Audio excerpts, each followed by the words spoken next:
welcome everyone to my very first podcast episode on Another World.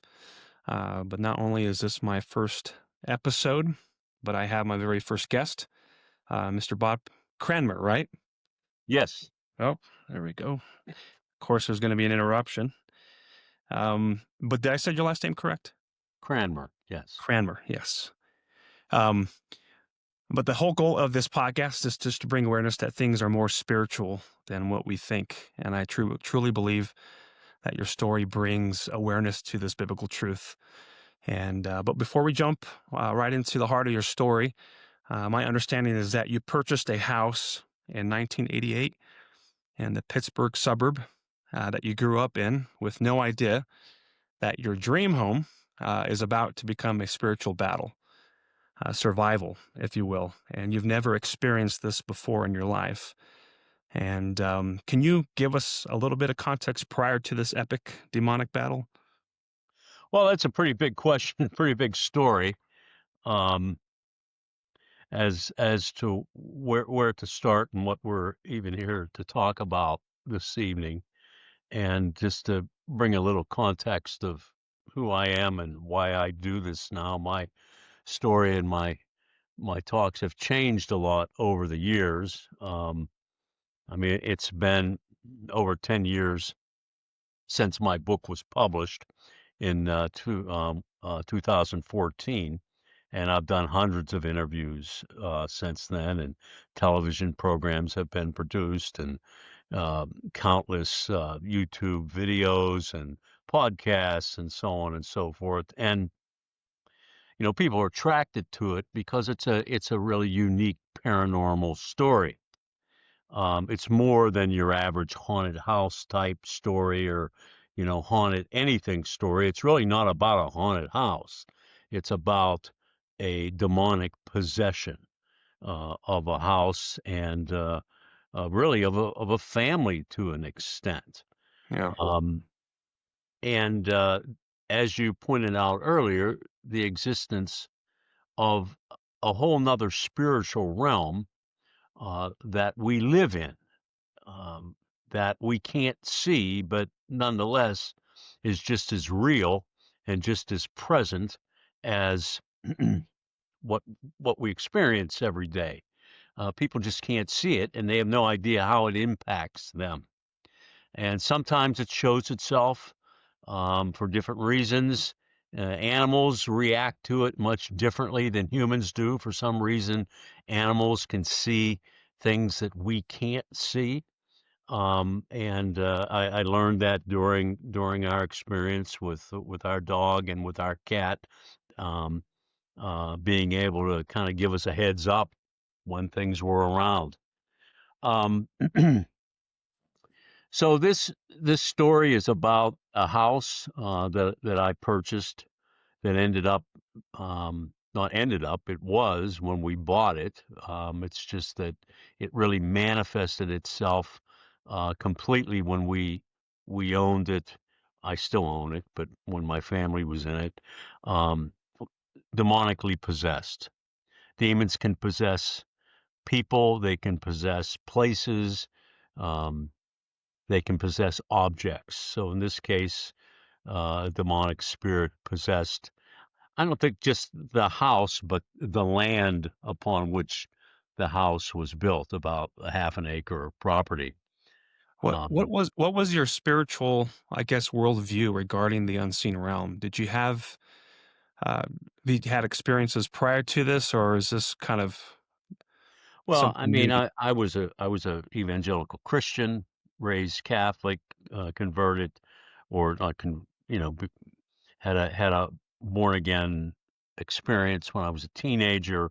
Eventually, uh, joined a fundamentalist Bible believing church, and was pretty traditional.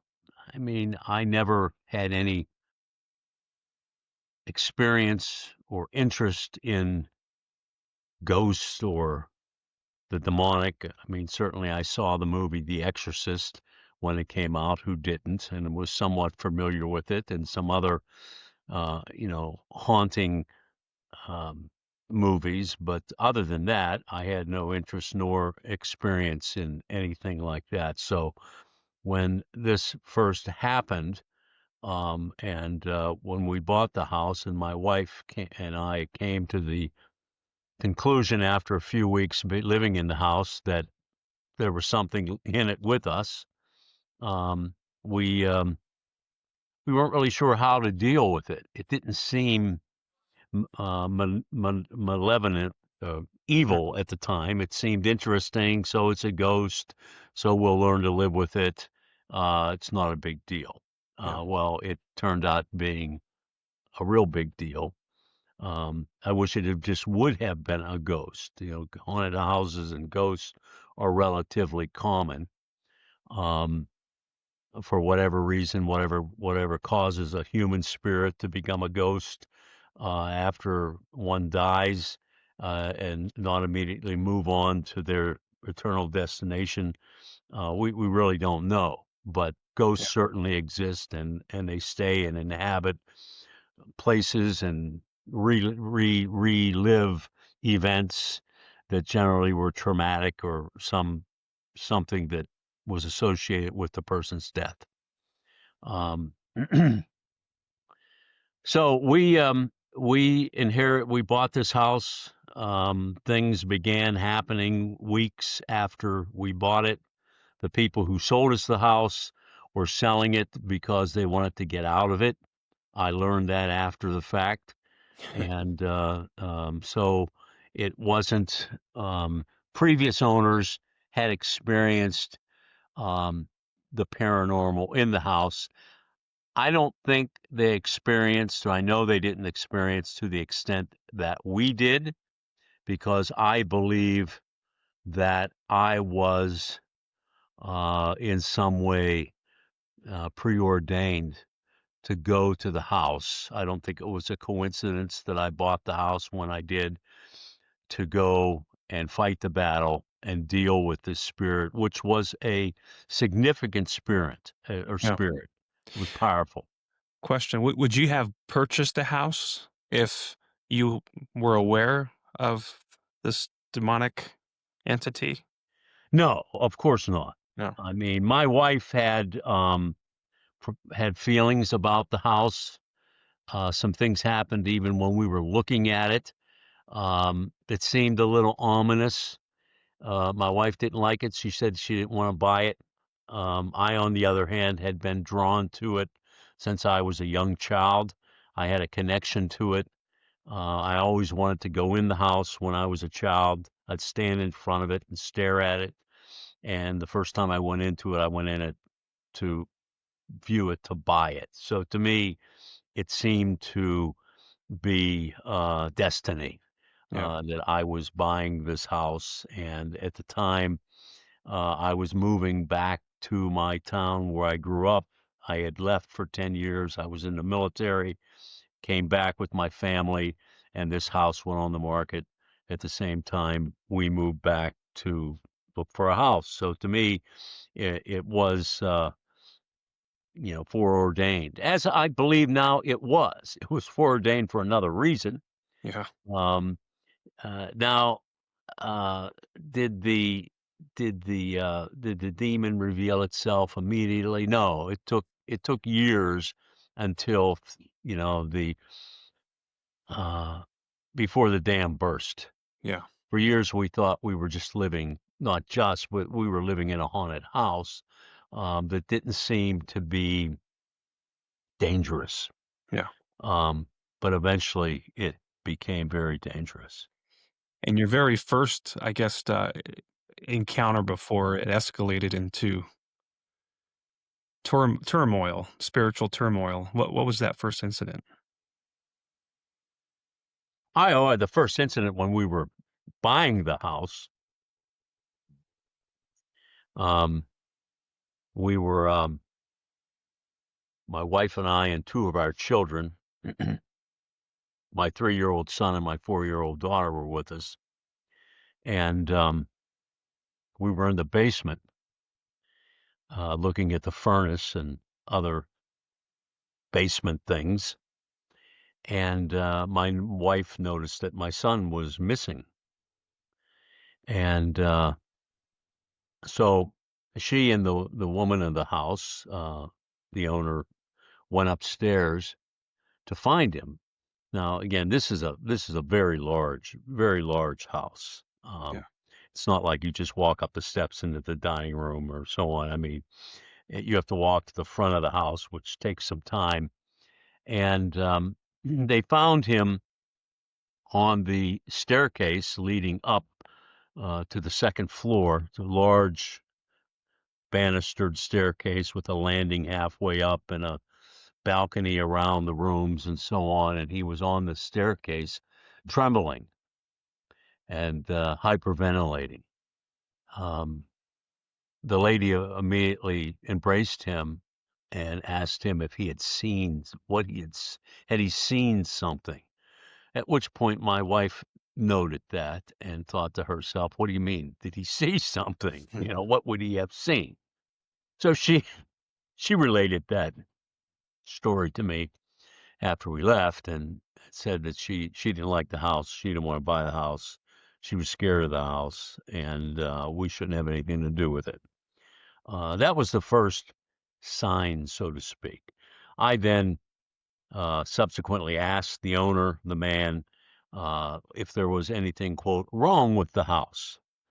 You would think that he would have asked me to clarify what I meant by wrong, but I didn't Of have course. to. He knew what I meant Yeah. right away, which is another telling sign. He said, "Oh no, the house is fine. In fact, we've had mass in the living room twice." Which I thought that was curious. Why would you have mass in your living room? Yeah. If you're Catholic, mass isn't something they take on the road. I mean, mass is in a church. They don't Hmm. come to your house and say mass. They'll come and give you communion. They'll come and give you last rites, anoint you with oil for the sick, and so on. But you don't get a mass in your house. Um, but they do masses in as part of spiritual cleansing. Yeah. And that's why they had mass in the house. And I later found out that they had attempted through various sundry methods to cleanse the house with some priests.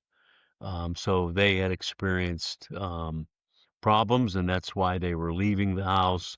And unfortunately, they just thought that they would pass it on to us and wish us good luck and move on with their life, um, which I certainly couldn't do when my time came. Yeah. It was my problem. I bought the house. I own the house. I own the problem. Plus, I had a firm belief that you can deal with things like that. You can deal with evil. You can deal with spiritual issues through the power of Jesus Yeah. and the power of good. And also, I think I wasn't up to being pushed out of a house that I owned. I don't care what it was. No, I'm not leaving. I'm not going to Yeah. leave the house. And that stubbornness, I think, So, hurt my right. family in the long run because Well, I you're from kept. Pittsburgh too, so you got some fight in you. That So so Rocky anyway, Balboa. that's a thumbnail sketch. It took a number of years for it to manifest to the point where it became dangerous and it exposed itself. It attacked us psychologically for years. My wife, my children, two of my children. I obviously thought it was standard mental issues, psychological issues. My wife had a nervous breakdown. She was only at the time, let's see, 34 years old, and two of my kids ended up in a had to we had to take them out of school. They were in psychiatric hospitals and so on. It was pretty rough, and it was attacking us psychologically, and Now, it, when you said it, you say expose. Did it like oh, it, become it became. I mean, it like human it form? Did it it was like living visibly? with the Invisible Man. I mean, it became first person. It interacted with me. It would interact with me. It would throw things. It would move furniture. It would mess with electrical appliances. It would move pictures on the walls. It would eventually, what it did was it threw a blood-like substance all over the walls inside the house that Wow. ran down the walls. And I mean, I know that sounds pretty astonishing and um, Yeah, and I read in the book that you actually had the blood tested to see what it was, I right? did. I did. They couldn't tell me what it was. They, in some cases, as you said, what they thought was in it, but it wasn't like, okay, this is gravy or something. This is Yeah. blood. Even though they did say it did have blood, skin cells in it. It looked just like blood. Wow. And it was all over the house. There were laying puddles on the floor, in the bathrooms, on the hardwood floor, yeah, on the second floor, in the first floor, and in the basement. And then this blood-like substance would run down the walls, um, from the ceiling down. It was like it was thrown onto the wall. It didn't seep out of the wall. It was thrown onto the wall. Now, And did this happen during the day or at night? it would happen during the day. I mean, I would Really? never see it happen, but it would still be wet and running down the wall. Wow. Yeah. Wow. And did it speak to you? Did it Well, talk? it interacted with me. When you say interacted, what do you mean by interacted? It it made its presence known to me by this horrific stench that it would emit. When I say horrific, it really stuck in your nostrils. It was a combination of a sulfuric, burning, almost like an electrical fire smell. That rubbery, uh, as I said, like s- Sulfur. sulfur Yeah. that would was very pungent and very strong, but interestingly enough, I could only smell it when I was right next to the thing. It's not like it would fill the whole room. It's not like the smell would fill the room. I could only smell it if I was next to it. So it was very localized. It emitted this smell, and so this sounds strange, and I'm not sure why it did it. I think it was trying to claim dominance over me. It would try to possess different rooms in the house, bedrooms, and since it was there in the room, my wife and I, and then eventually just me, would excuse me would work to make it leave the room. We would pray the rosary interactively. We would have holy candles and incense, and the greatest weapon that I had was holy water. And I would hit it with holy water. And as soon as I hit it with holy water, it would move across the room. And I'd simply walk through the room because I'd removed all the furniture from the room until it was like a big boxing ring. And I'd Wow. find it again, and I'd smell, and I hit it again and just kept praying and praying. And that happened, that went on countless times. It's like it would wait for me every night to have played this game, um, as to who could last longer. And So it happened almost every night when it was oh as yeah, this went on for months. Went on for how did you sleep? How did you guys Yeah, go it to was bed? not easy. It was not easy. It was not easy. I at one time I woke up in bed. I was completely turned around in bed. My head was down at the feet, and my feet were up on my pillow. My wife was in bed, and I was completely turned around under the blankets. Had not left, had not gotten up. I just woke up and I was turned around in bed. It would do things like that. Um, I prayed the rosary every night. It would mess with my rosaries every night. It hated for me to pray the rosary. It would take the beads, if you're familiar with rosaries, it's a little chain, beads connected by little chain links, and it would take those rosaries and fuse the links together. So it wouldn't be a loop you could pray, that would be tied together. And that would happen every night. Every single night, I would go to sleep in bed praying the rosary. Next morning, I'd wake up and those links would be fused in, say, 4 or 5 different places, or the crucifix would be removed. Um, I would have to bend the little links and pull it apart and bend it back together again. The next morning, same thing would happen. And your kids are in their own rooms at this They're in time. their own rooms. They all have crosses on. The crosses would be bent. They'd be broken. I remember one morning Bobby couldn't find his cross and it was under his mattress, between the mattress and the box spring. Wow. Yeah, so that stuff, it just happened. Oh, I could go on and on and on.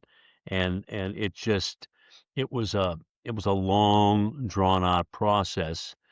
Um, And you said it had physical form, or was it more like a shadow-like entity? well, it would appear in different ways to different people. My Really? kids had saw it. It would always be a black figure, like dressed in black, kind of like a Grim Reaper type thing. One time when my son saw it, he thought it was a woman, had long black hair, and in a black dress. So it was always dressed in black, and it could be seen. When I would see it, it would be a shadowy figure moving, out of the corner of your eye. You'd see a black, um, almost like a black cloud moving. Yeah. Our dog could see it all the time. He could. He was a pointer, and if it was in a room, he would point right in the room and bark at it. So I Really? knew where it was. So I have a picture of it that's in my book. I saw that. Um, that way you can see the dog Sandy, looking right? at it, Sandy. Yeah. And when I saw him with his terminal stare, and I was coming down the steps, I had just taken a picture of the blood that had appeared on the walls, and I came down the steps, and the dog was looking up and was engrossed in his terminal stare. I simply held the camera up in front of me and took a picture because I knew he would. And sure enough, I was right in front of the thing. I couldn't see it, but when we took the picture, again, pictures will pick this stuff up. Pictures can pick up spirits. Pictures can see things and animals can see things that our eyes, for some reason, can't process. Yeah. And yeah, that picture's in my book. Yeah. Yeah, I saw that terminal stare from Sandy. Yeah. Was your dog afflicted as well? Was he hurt or harmed or No, um, he wasn't. In fact, our cat also was involved to an extent. You'd asked about, sleeping at night. And the one room that was smaller bedroom we moved into, because 2 of the rooms we had to quit using because the thing was in it all the time.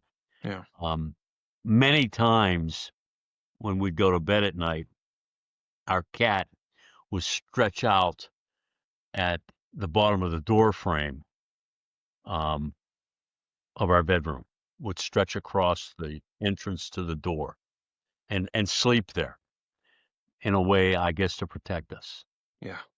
So, yeah, I mean, I could go on and on, but then that's why I wrote the book. Yeah. I detail the whole process and what we did and how we did it, and how we achieved, final victory over it. Mhm. I think one thing that makes this such a compelling story is, one, it's so well documented.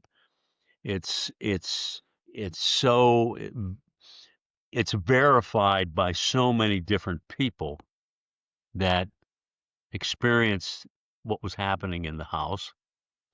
Um, and the story is written in detail as to the process we went through.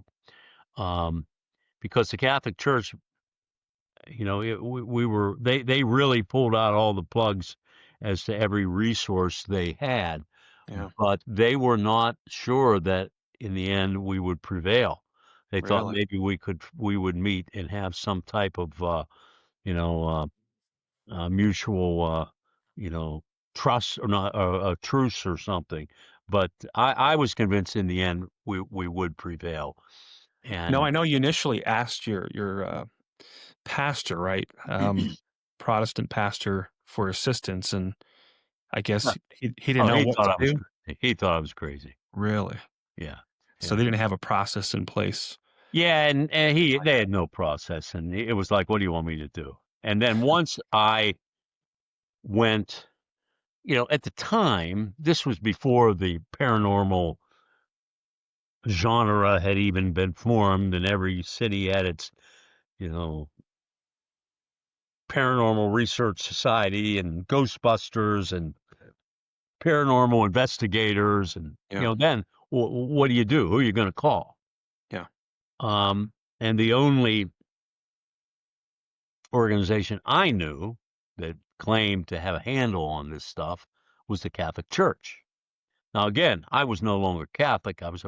Practicing, I was a Baptist, and um, uh, but the pastor of the church really thought I was crazy and Wow, really wanted nothing to do with it. Nothing to do with it. that's disheartening. Yeah, So, and he was one of these really hardcore anti-Catholic guys.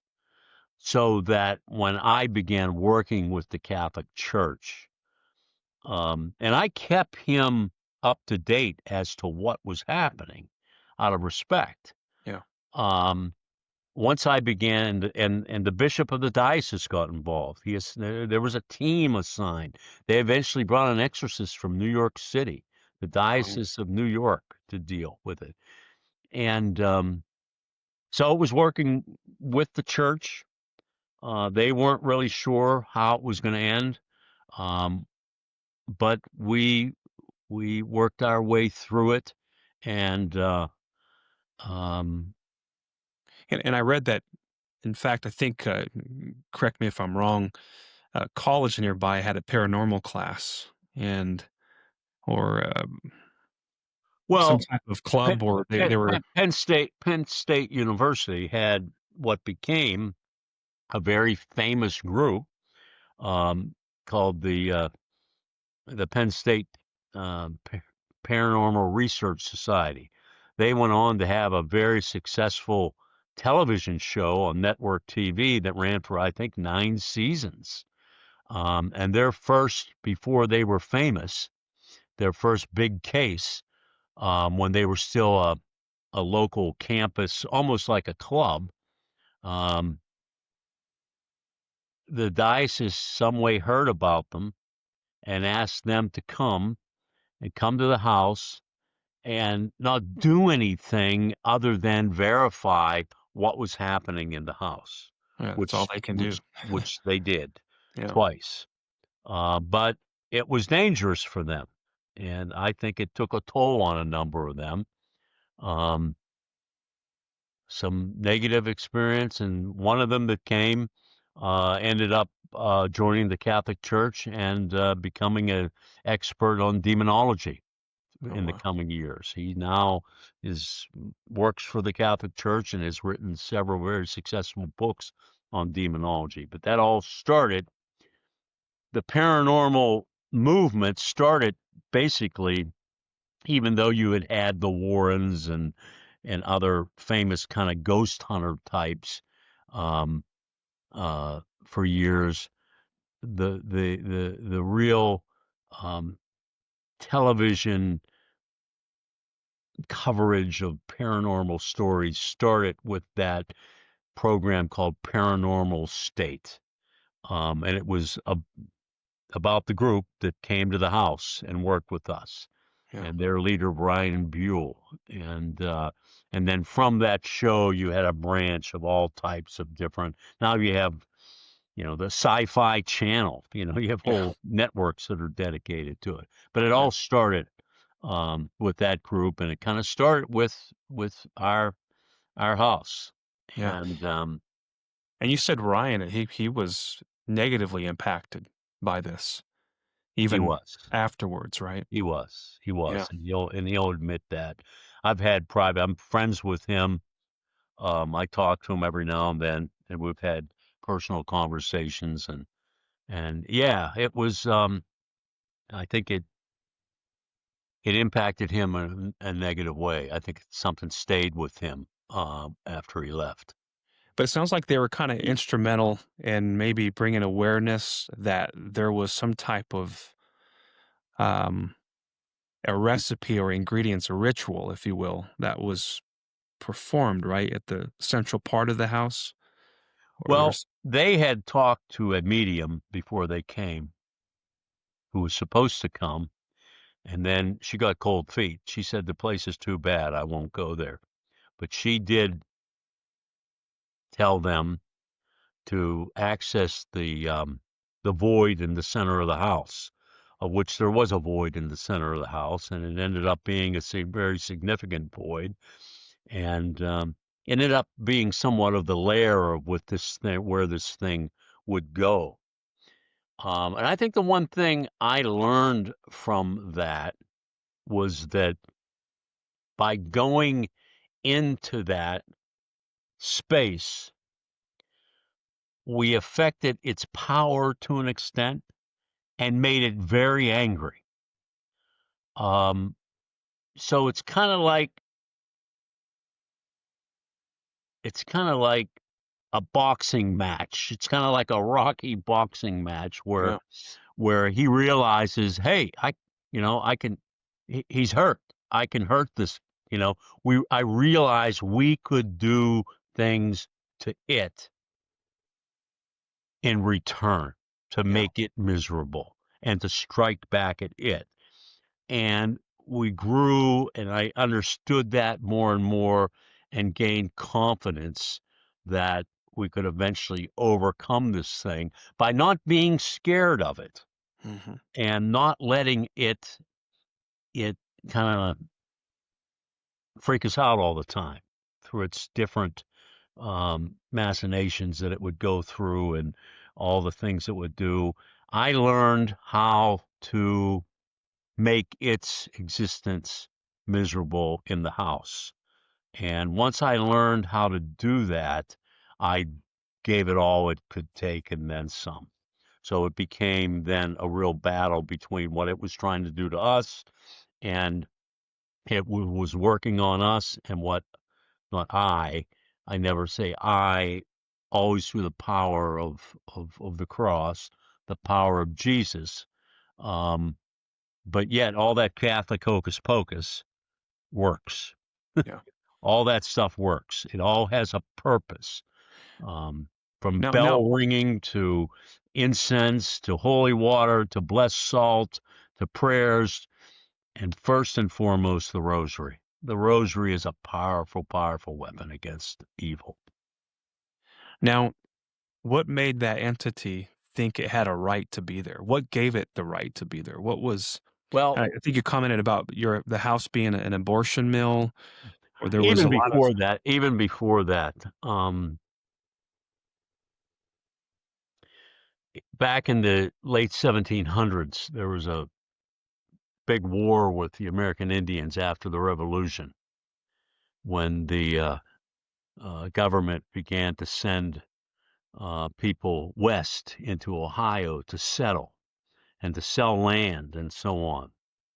And the American Indians said, no, this is, you won your war, but you stay where you're at. You don't come to the west. This is our country.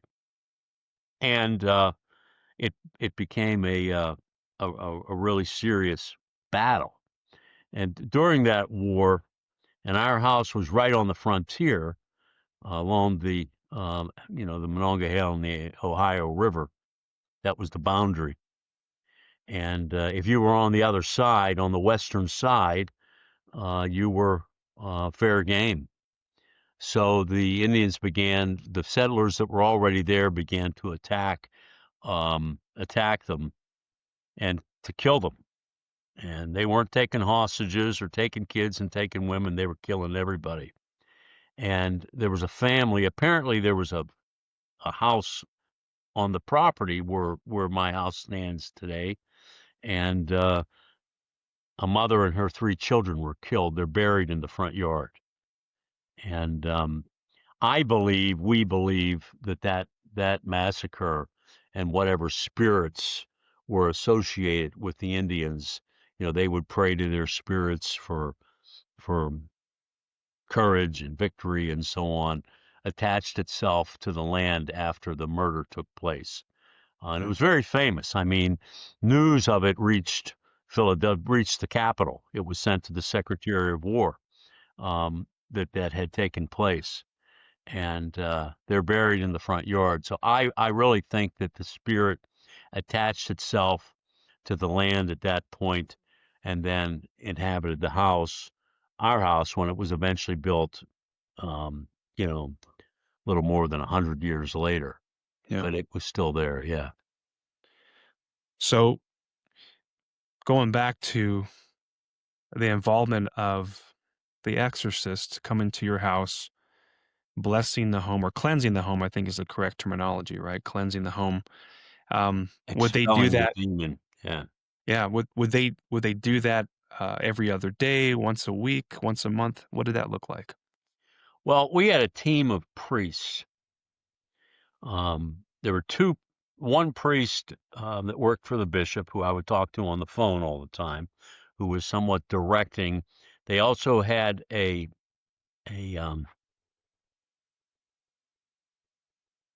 I don't want to say a medium. They call her an intuitive, but she's a seer. She could see and tell us things about what had happened in the past, um, about what was going to happen in the coming months.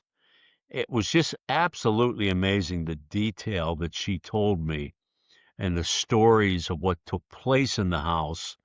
Um, you mentioned the abortion clinic that existed in the house during the 1920s and 30s. I was able to verify all that.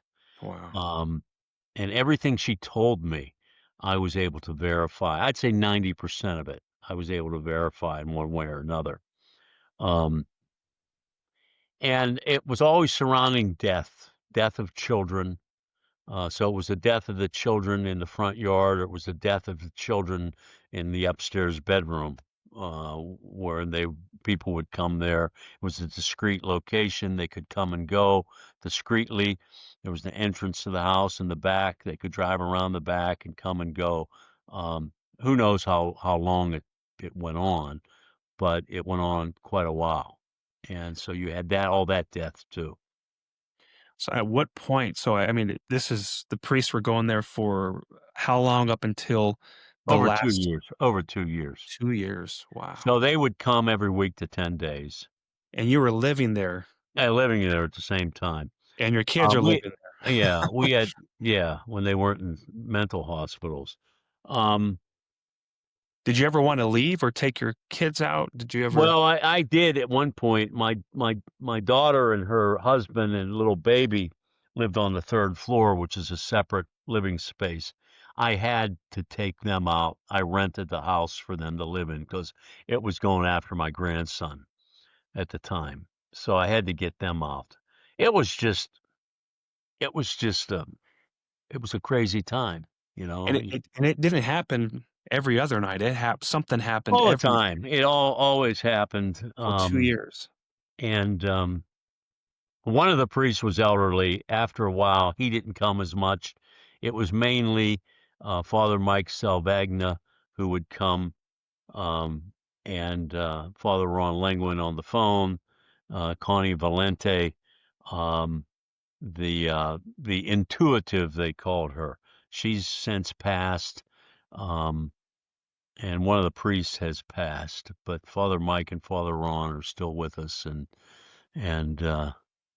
yeah, it's quite the story, and I detailed it very well. I think we wrote it very well Mhm. in the book, and I think it it's a significant book from the standpoint of it's so credible, and it clearly demonstrates that the spiritual world exists. It's for real. I mean, I don't have faith as a Christian. Faith to me is something that you hope is true, that you're sure is true, and you're going to learn that it is someday.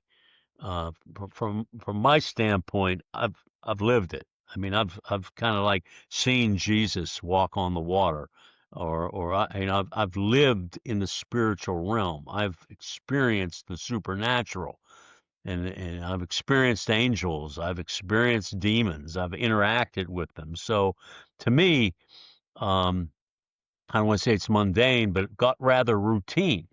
Yeah. So when you have that knowledge and you know this is all true, this is all true. The whole thing, the devil, Jesus, God, talk all you want about whatever stories or ideas you have about ancient aliens or evolution or however things came to be. No, no, no. The Bible, Jesus, God, Noah's Ark, the flood, it's all true. It's all true. So, I write this story, and I've had more than one person, especially young people who grew up, so many now that never have been in a church. Maybe their grandparents went to church.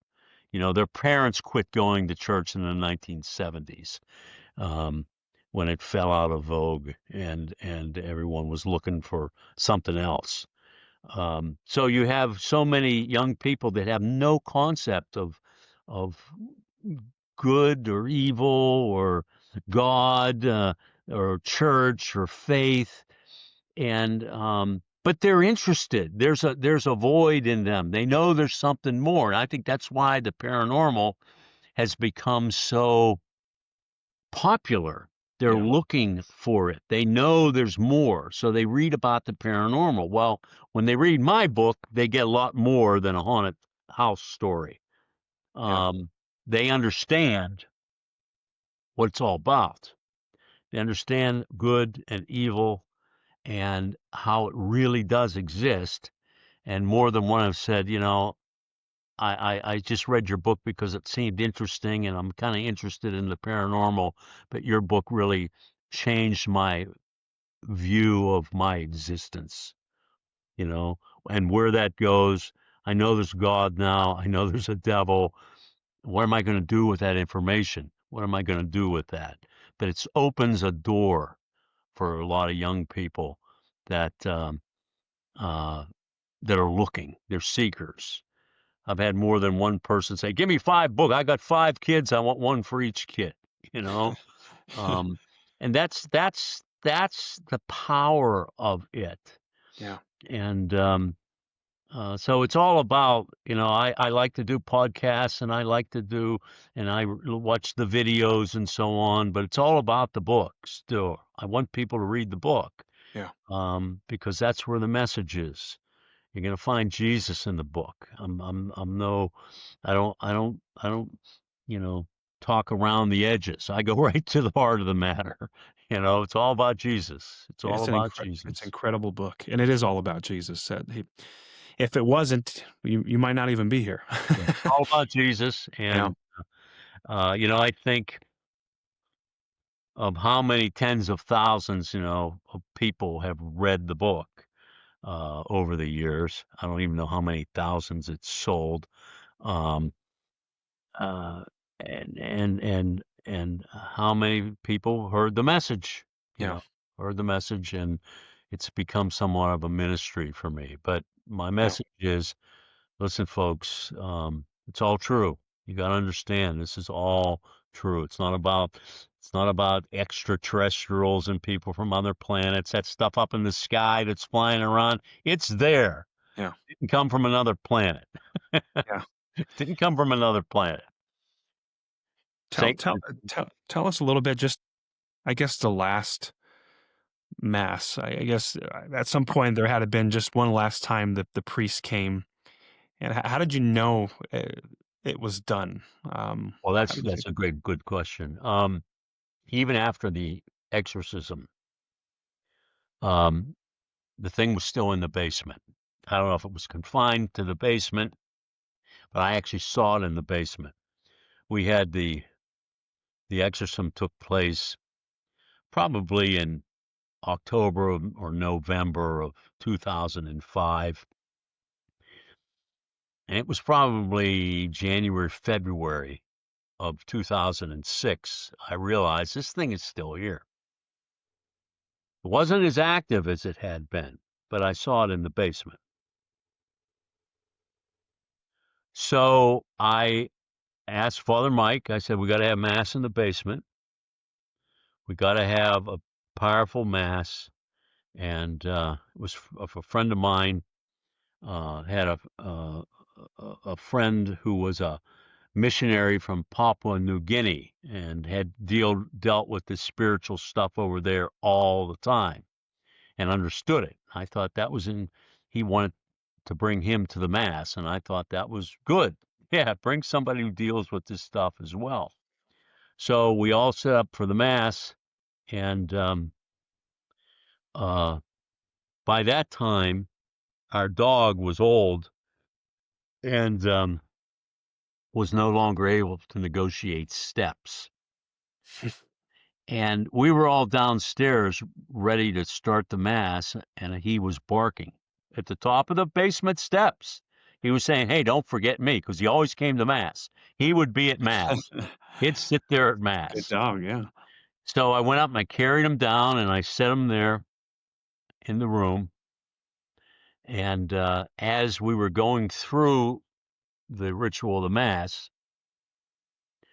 if you're familiar with the Catholic celebration, there's a point where the water and wine and the host is transformed into the body and blood of Jesus. It's called the transformation, the transformation, sanctification of the host and the wine. And when the priest was holding the host up, this is my body, this is my blood, there was a distinct knock on the wall. It was a wooden wall, partition wall from the furnace room where they burned the babies, and the outer room, which was a workshop area, a knock on the wall from the So they furnace they in. they would burn the babies in the basement during the time that I Yeah, guess yeah, the they burned the remains. Yeah, in the furnace. Yeah. So there was a knock on the wall, distinct knock several times during the consecration. So when the mass was over, the first thing I said, you guys heard that knock on the wall? I mean, it was pretty clear. Yeah, yeah, yeah, yeah. So at that point in time, Sandy kind of disappears, the dog.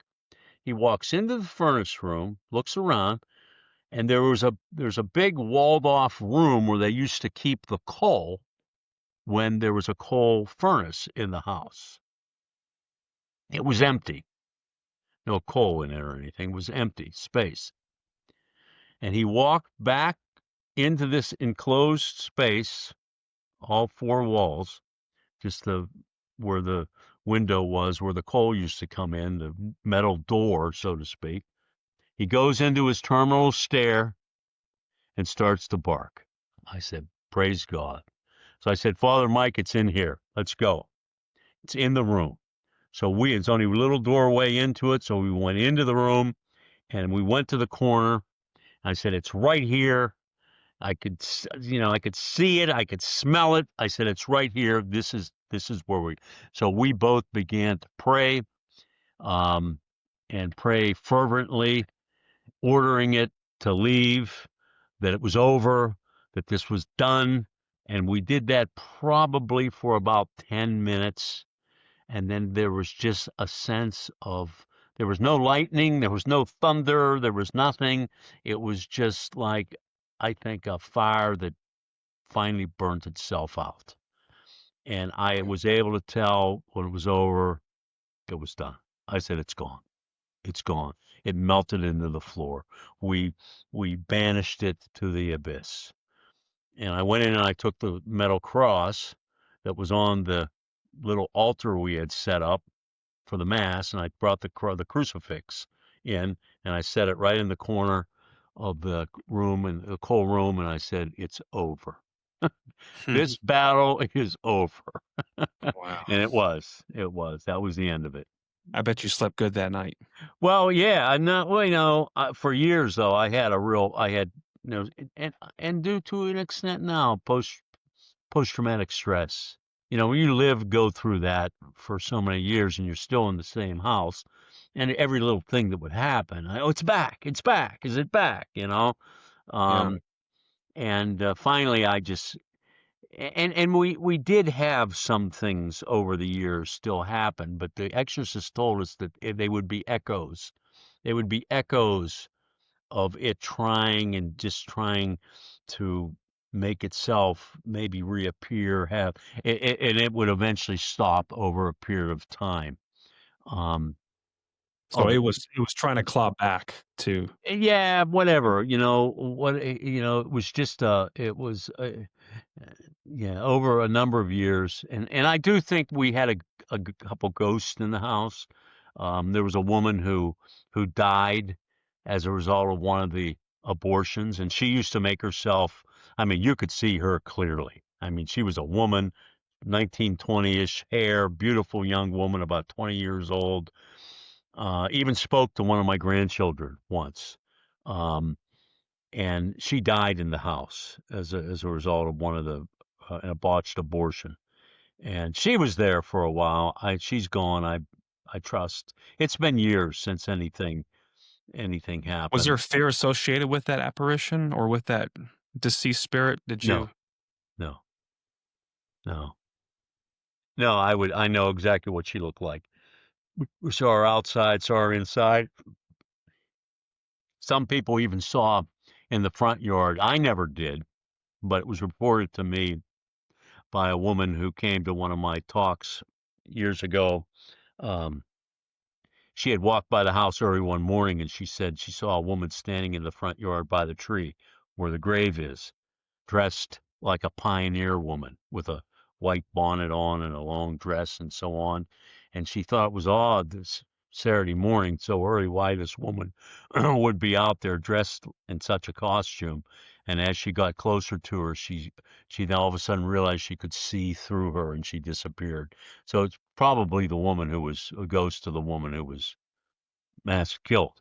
wow. So I subsequently marked the grave, found out what their name was, um, put a marker on the grave with their name, when they died, and had the Father Mike bless the grave. Wow.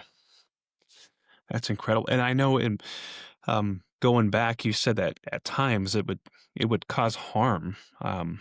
Scratches, right? Like it and scratches in Scratches, three? bite us with Really? scratches on the back, scratches across the chest, always in three. Scratches like a cat would scratch you. Wow. Very pin, would draw blood.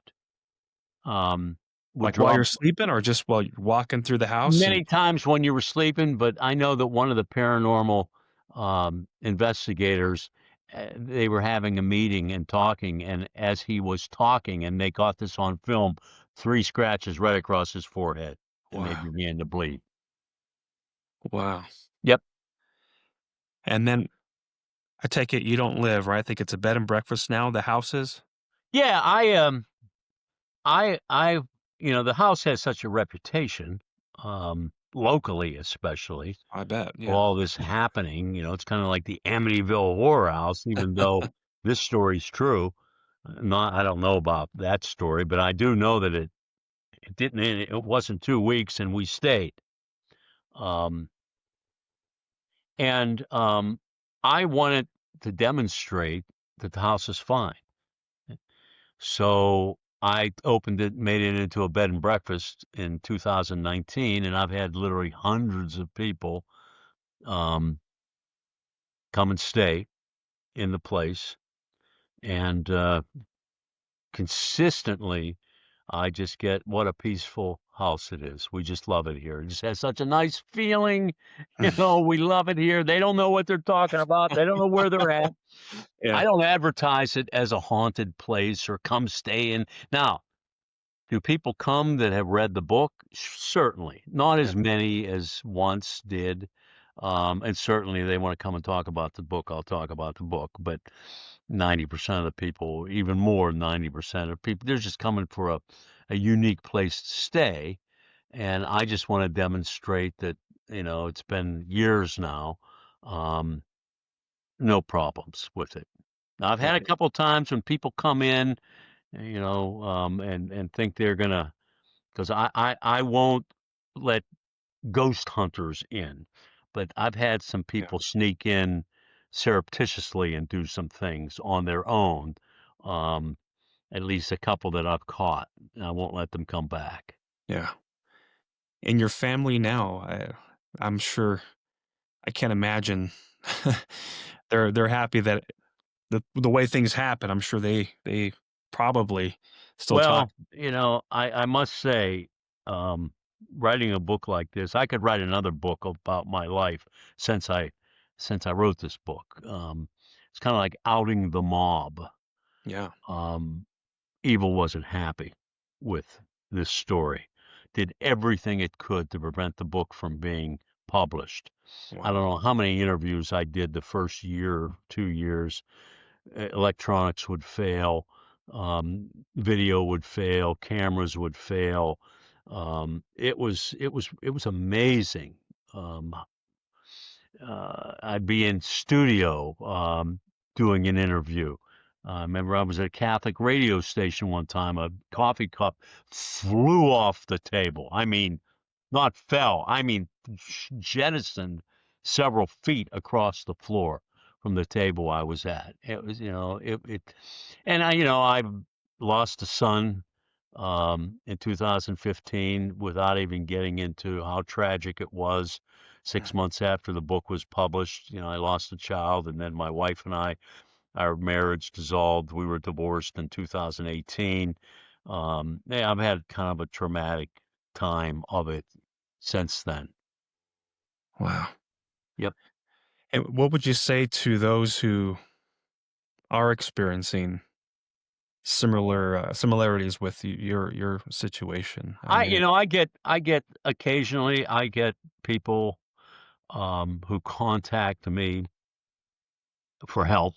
I just last week had a lady from Greece wow. contact me and tell me this big story about stuff going on in the house and her family and so on. And I'll write a paragraph or two and say, okay, this is what you need to do. Um, Follow these instructions. Sometimes they can, sometimes they can't. But to the best of my ability, I'll tell them what they need to do, and leave it at that. I don't bill myself as any kind of a exorcist or ghostbuster or anything, but I know what to do. Yeah. Really, I know what to do. I still do like an annual blessing of the house, um, preventive maintenance type thing. I should probably do one here soon. Um, and I understand the stuff. I think I'm kind of set up in a way to whom much is given, much is expected, and much attention is paid to by the other side, if you know what I mean. So, Yeah. Yeah. And I think in the end, Christ is victorious. Without the power of Jesus, I mean, you wouldn't be here sharing your story with us. yeah, I've experienced some amazing things, have met some very amazing people in the process, had interaction with them, and I think I've come away from it with certainly a wealth of knowledge, and I think not personal but professional power, so to speak. I know this stuff. I Yeah. mean, I fought the battle. I'm kind of like the the Josie Whale character that was involved in a lot of stuff and wants nothing to do with it now, but if called upon, I know what to do. Yeah. Well, if I hear Eye of the Tiger, I'm gonna think of you next time I hear that song. But So, thank you, Bob. I know you got a lot going on, but I just wanna definitely this book is powerful. A great story, and it points to Jesus. There's no darkness in the world stronger than the power and the light of Christ, and I amen. think this story is what people need to hear, that darkness will never overcome the power of Christ. And I think the story is a remarkable story, but it's a story of victory, and again, it points to Jesus. And I think that's awesome. And a lot of this stuff is peripheral theology, where we know it's there, but the gravity, the reality of that world, uh, this book exposes that, and it helps bring some awe. Yeah, I mean, it's becoming much more apparent now. I mean, it's manifesting itself in so many ways very directly, and I think so much of it can be directly attributed to hell. I Yeah, think evil is becoming very unabashed and yeah, very blatant, and that is not hiding itself like it once did through through people and so on. It's taken um, direct involvement in yeah, things. Very, very direct involvement. A lot's at stake for evil, and it wants to win. yeah, It wants to win. yeah. But we know the end. Absolutely. We know the end. Bob, Yes, thank we you do. again. Again, I appreciate your time. Um, I know you shared your story many, many times. I've heard your story a lot on YouTube. For those of you that want to know more, maybe a different angle, a um, different angle to the story, you can listen to a lot of the podcasts you've done already. But it still has the same power every time I listen to it, and was able to listen to it from you. Oh, wow. Okay. You're the Well, sorry for the mix up tonight. I oh took no, some all is messed well, up, man. and I just, as I said, I got a little involved today in some little projects and was kind of wiped out. So, No, it worked out just great. right.